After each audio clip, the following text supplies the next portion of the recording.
update on running the Phlster Enigma deep carry. Lessons learned. So, odd things, right? Running this deep carry, I will have the grip kind of bisect this top line of the pants here. That works well for a compromise of minimal visibility, right? Because this kind of printing with the shirt up is much easier to overlook than that kind of printing with the shirt up. Big difference, guys. It is. If I really want to, I can always just hike the pants that extra 1/4 inch and the gun is invisible from all angles. But typically where the pants sit comfortably and where I get the most mobility, which is what I'm after, is with the gun right here. Now, that still gives me a very quick access to the gun. I can get in that 1 second draw range, but I'm able to move around and I don't have to worry about that shirt coming up. Now, setups with this. What optimizes this? Well, carrying with the with a shorter gun is always going to be helpful. You don't really have to worry about the gun kicking out away from your body with the grip being actually held to you by the belt line. So having to worry about any of the wedging or the claw driving that into your body, it's a non-issue there. You don't need those things if you're going to do a deep carry, which lets you slim up that holster and that Enigma chassis quite a bit. You can take those things out. Now, I do run a small wedge sometimes with some guns, but on this gun, on this 365xl, with a dot and a 15-round mag, I find that I don't need it. So what I have in there is this. What I found is this. In the Enigma, I like to set that up so that the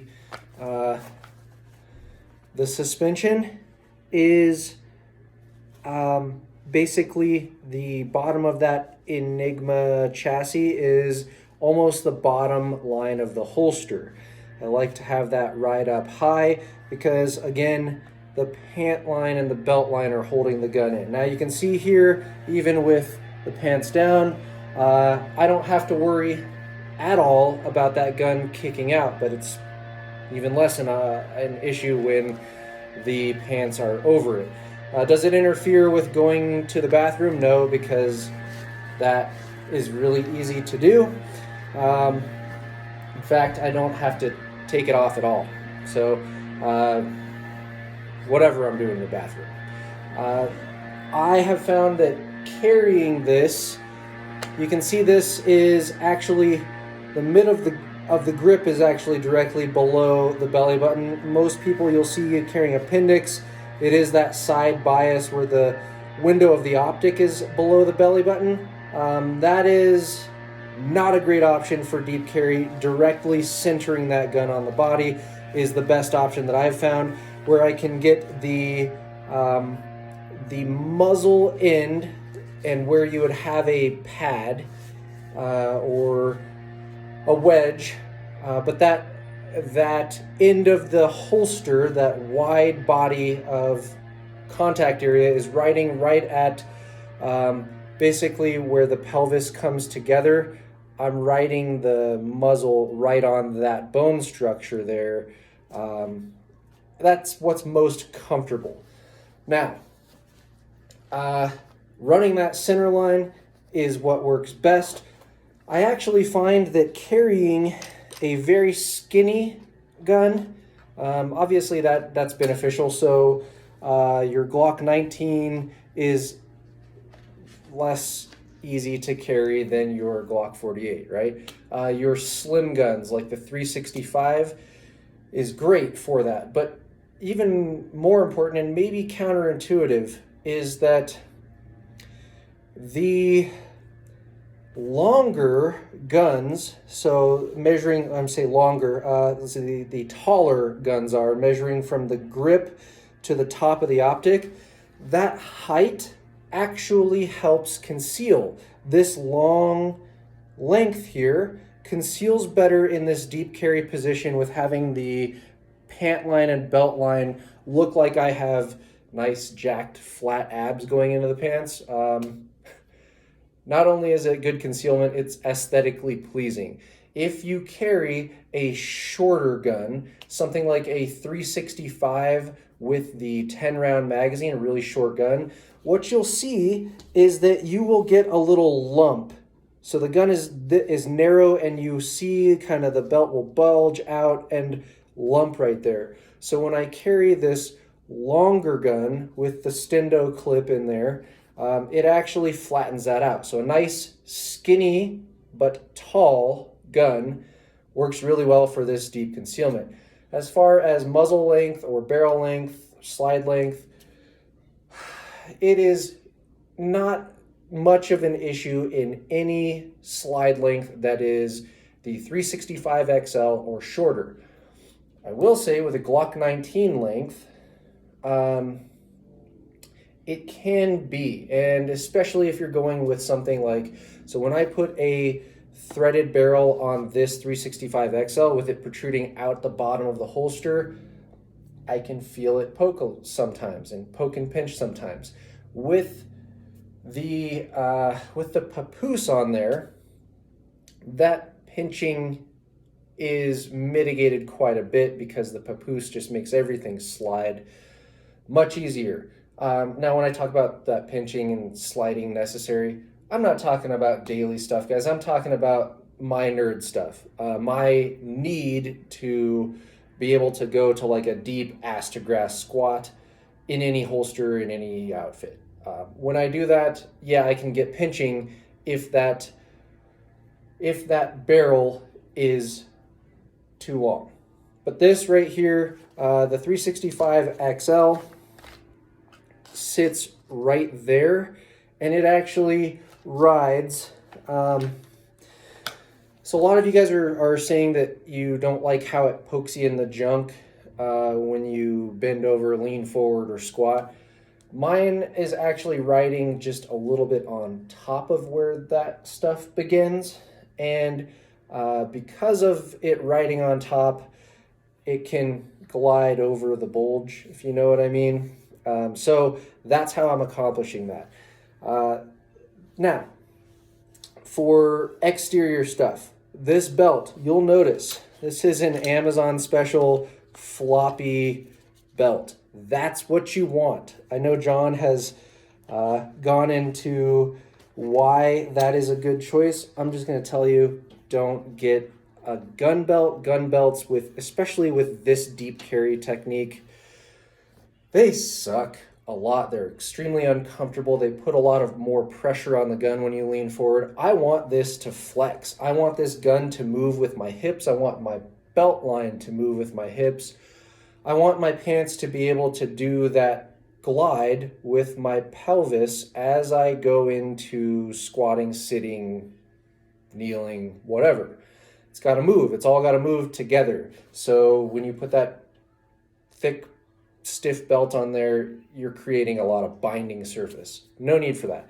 I also like to run nothing. I really like to run completely flat and slick across the insides of these belt loops.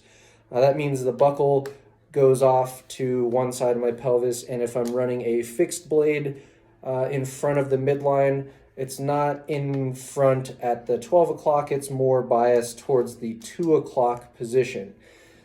When you have a tall gun like this sitting on the belt line, you have a little bit of angling here where you can find space for a buckle to fill that in, and you can find space for, this is a Zulu Bravo dart. My opinion, this is the best general purpose fixed blade EDC out there, but that sits very flush when you set it up like this. I can pull that shirt nice and like gym bro tight, and you would never be able to tell that that is a gun under there.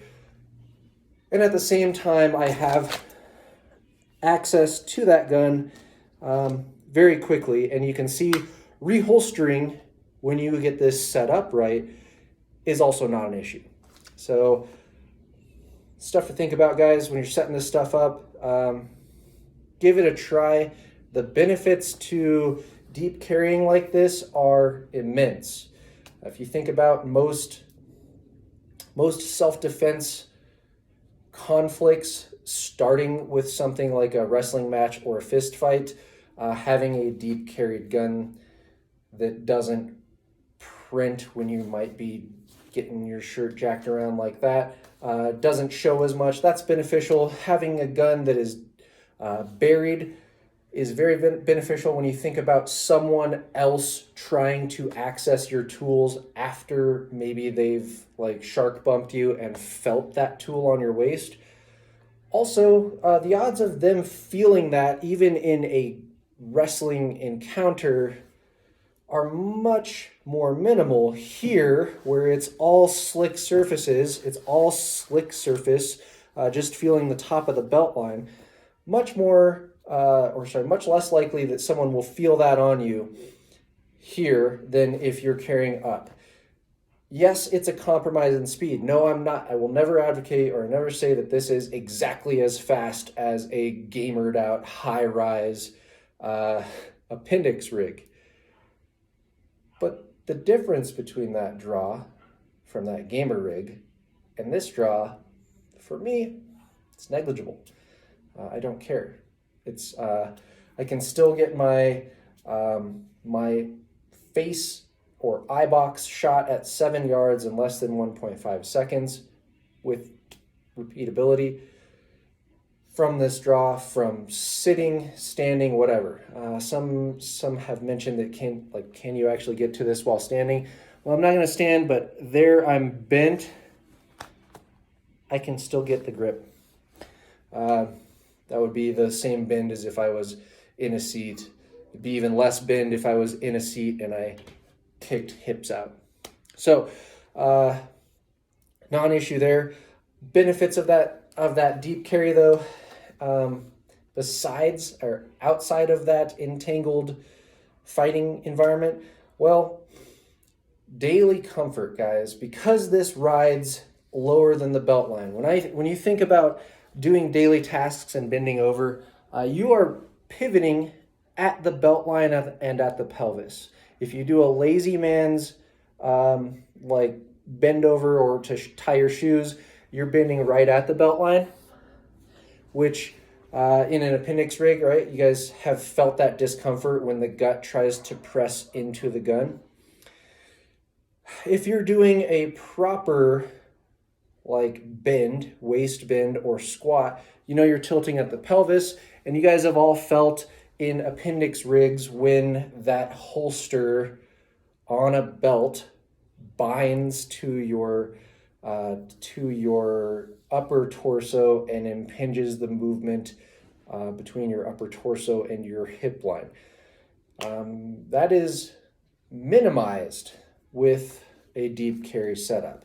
I can choose to ride this ultra low so that it is riding at the pelvis and tilting with the pelvis. So benefits there. Biggest benefit though is there's no printing anymore, even when I am not. So this is deep carry, right? But you can still see it if I run the shirt up. I wouldn't go jog with my shirt off at this height. But at that height where I am riding right now, if I have a strong oncoming wind, there is no way ever that anyone is going to be like, what is that lump under your shirt? Any other carry style where that grip is above the waistline, I have problems with it.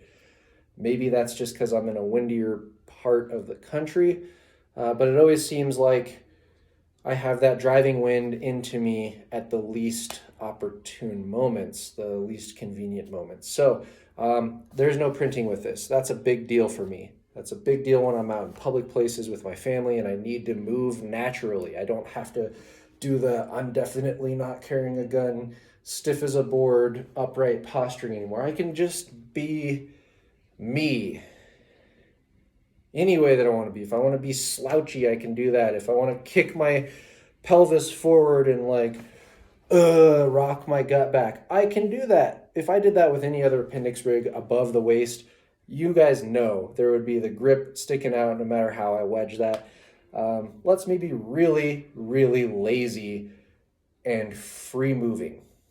So there's a little bit more explanation on this rig. I'll let you guys see my undies one more time here.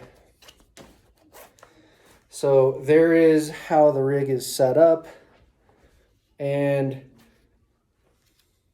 you can see that there's no real issue there. If I want, I can ride this deeper. Some outfits, some cuts of jeans, I ride it an inch or so deeper. Sometimes the clothing will allow me to ride that an inch higher.